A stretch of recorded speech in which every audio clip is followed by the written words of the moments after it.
السلام عليكم ورحمة الله وبركاته حبايبي يا أبطال والإعدادي، يا رب تكونوا بخير. النهاردة إن شاء الله في الفيديو ده هنحل تدريبات الدرس الثالث في الوحدة الثانية، درس عصر الدولة الحديثة أو عصر المجد الحربي. بنحل من كتاب الامتحان صفحة 135. يا ريت زي ما احنا متعودين لايك وكومنت واشتراك لو لسه جديد معانا عشان الفيديوهات توصلك باستمرار. ونبدأ مع بعض حل أول سؤال. 1. دعا الملك أمنحتب الرابع إلى عبادة إله واحد هو أتون. كانت فترة حكم الملك أحمس الأول بداية عصر الدولة الحديثة.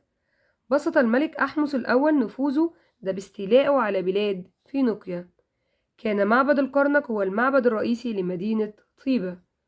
وصلت الإمبراطورية المصرية أقصى اتساع لها جنوبا ده أثناء فترة حكم الملك تحتمس الثالث. تزعم أمير قادش حركات التمرد ضد حركات التمرد ضد الملك تحتمس الثالث. سمي عصر الملك رمسيس الثاني بعصر الإمبراطورية الثانية. تصدى رمسيس الثالث للليبيين اللي هاجموا مصر من جهة الغرب. حظيت البعثات التجارية لبلاد بونت اهتمام كبير من رمسيس. انتهى العصر المتأخر بدخول الإسكندر الأكبر. اختر الإجابة الصحيحة مما بين القوسين. الملك الذي يمكن اعتباره حلقة وصل بين عصر الإضمحلال وعصر الدولة الحديثة اللي هو المؤسس بتاعها هو أحمس الأول. أول التوسعات الخارجية للدولة المصرية في عهد الملك تحتمس ده طبعا كان ناحية الجنوب. أي من ملوك الدولة الحديثة جعل المنطقة من نبتة لشمال إدفو وحدة إدارية ده الملك تحتمس الأول. شن الملك تحتمس الثالث حملته السابعة على بلاد كوش. اختار المهندس إنيني وادي الملوك ليدفن فيه الملك تحتمس الأول. تم اكتشاف مقبرة توت عنخ آمون في وادي الملوك بالبر الغربي ده كان في مدينة الأقصر. الملك الذي وضع حجر الأساس لمعبد أبيدوس هو الملك سيتي الأول. أمر الملك رمسيس الثاني بنحت معبدين في منطقة أبو سمبل. نفى رمسيس الثاني عن سابقيه من ملوك الدولة الحديثة في إيه؟ طبعا رمسيس إن هو طبعا أول معاهدة سلام يبقى أرسى قواعد الحرب والسلام.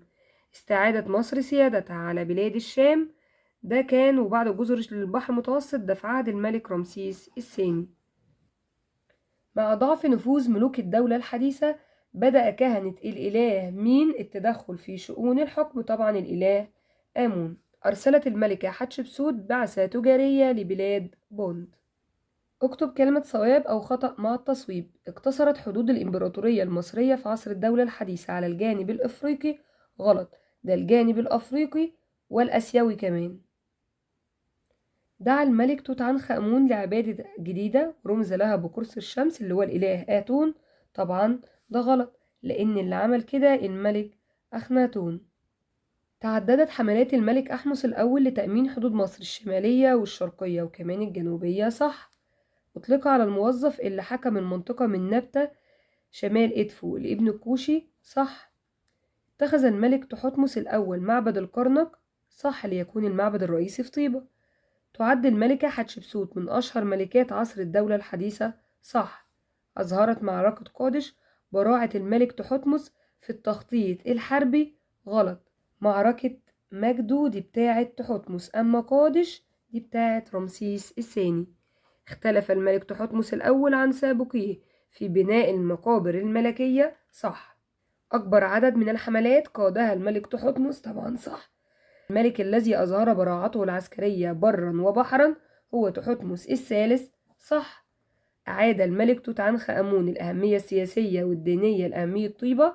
طبعا بعد إخناتون رجع العاصمة تاني وأعاد لعبادة الإله آمون مكانتها.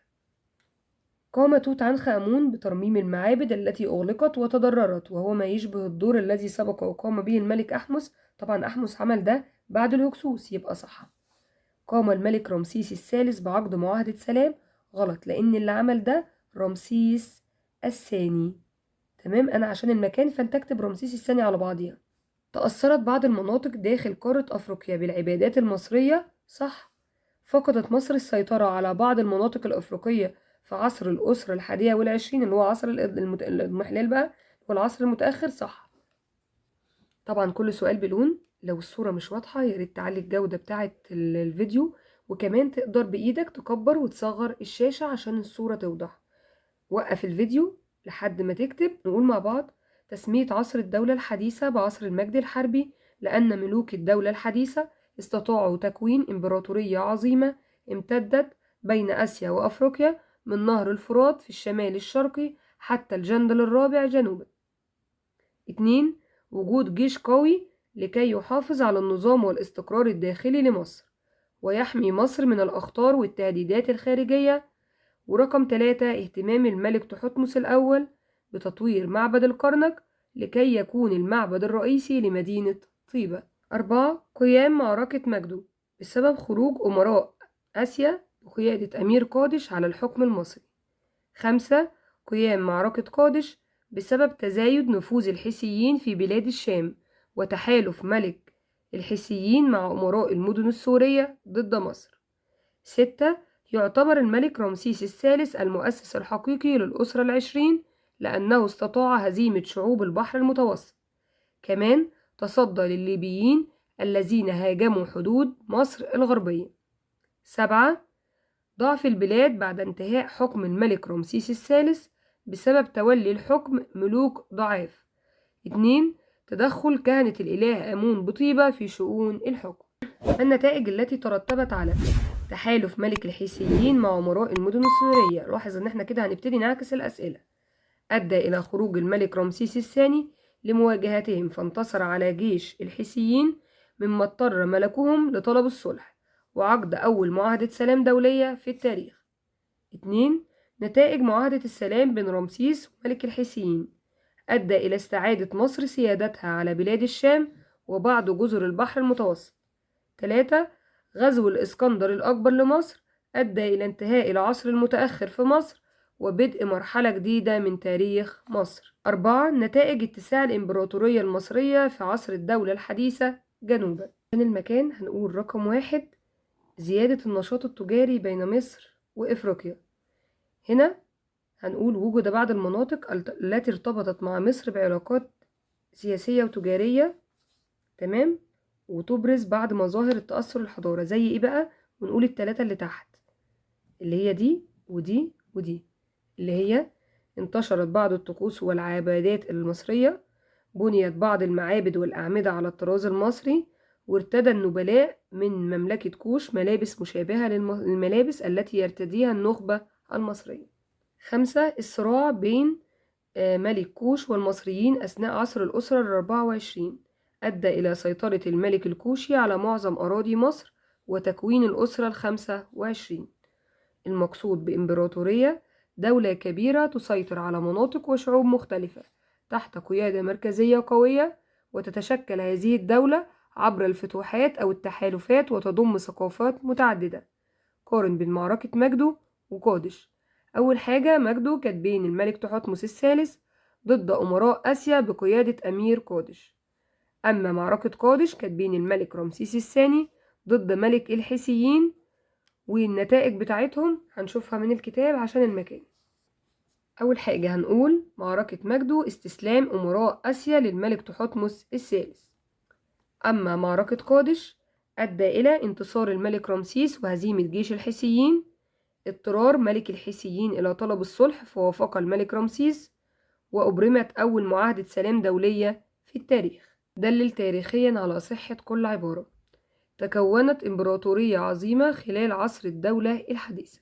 هنقول حيث امتدت بين قارتي آسيا وإفريقيا من نهر الفرات في الشمال الشرقي إلى الجندل الرابع جنوبا. لم يكن عهد الملك أحمس كفاحا مسلحا فقط، حيث اهتم بالبناء والتعمير وإصلاح ما تهدم من معابد أثناء فترة احتلال الهكسوس. 3. قيام الملك تحتمس الأول بتغيير الطريقة الملكية في الدفن، حيث فضل أن يدفن في مكان خفي فاختار له مهندسه إنيني وادي الملوك ليدفن فيه. كانت قارة آسيا محط أنظار الملك العظيم تحتمس، حيث قاد 16 حملة عسكرية لآسيا لتوطيد نفوذ مصر بها. لم يقتصر مجد الملك تحتمس على المجال العسكري، حيث اهتم بأمور البلاد الداخلية فأقام المعابد والمسلات بجانب براعته في مجال الإدارة. 6. تعبر مقبرة الملك توت عنخ آمون عن تقدم الفنون المصرية، حيث احتوت على كنوز أثرية لا مثيل لها. اهتم الملك رمسيس الثاني بشؤون مصر الداخلية. رقم 1. أكمل ما بدأه والده سيتي الأول من مباني مثل معبد أبيدوس. 2. أقام العديد من المسلات. 3. أمر بنحت معبد أو معبدين في منطقة أبو سمبل بالنوبة، أحدهما له والآخر لزوجته نفرتاري. ماذا كان يحدث إذا لم يقم الملك أحمس بحملته على جنوب مصر؟ هنجيب النتيجة بتاعتها، السبب بتاعها، ونعكسها. هنقول لم يتم القضاء على حركات التمرد، ولا ساد البلاد حالة من عدم الأمان والاستقرار في جنوبها. ما العلاقة بين كهنة آمون بطيبة وسقوط الدولة الحديثة؟ حيث كان تدخل كهنة الإله آمون بطيبة في شؤون الحكم أحد الأسباب التي أدت إلى دخول مصر في حالة من الضعف وعدم الاستقرار، مما أدى إلى سقوط الدولة الحديثة. أسئلة التميز بنقول اقرأ النص المقابل. طلب الملك الفرعوني من رؤساء القبائل أن يبعثوا أبنائهم إلى مصر. طبعا اللي عمل كده الملك تحتمس الثالث. وضح الهدف الذي سعى إليه ملك مصر ليقوم بهذا العمل. اللي خلاه يعمل كده، هنا أنا كنت اتلخبطت وكتبت الإجابة فوق أهي.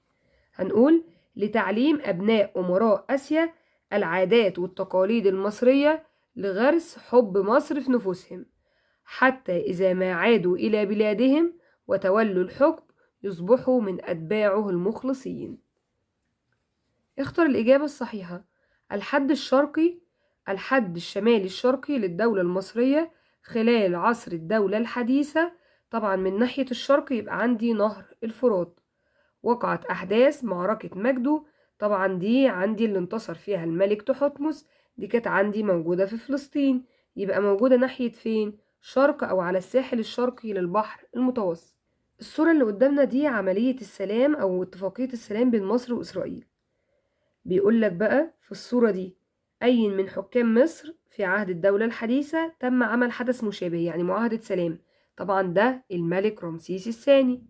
الأسباب التي أدت لهذا الحدث، اللي هي الأسباب بقى هنقول لأنه قام بمحاربة الحيثيين في بلاد الشام لاستعادة سيادة مصر عليها، فخاض معركة قادش وانتصر عليهم وعقد معهم معاهدة سلام.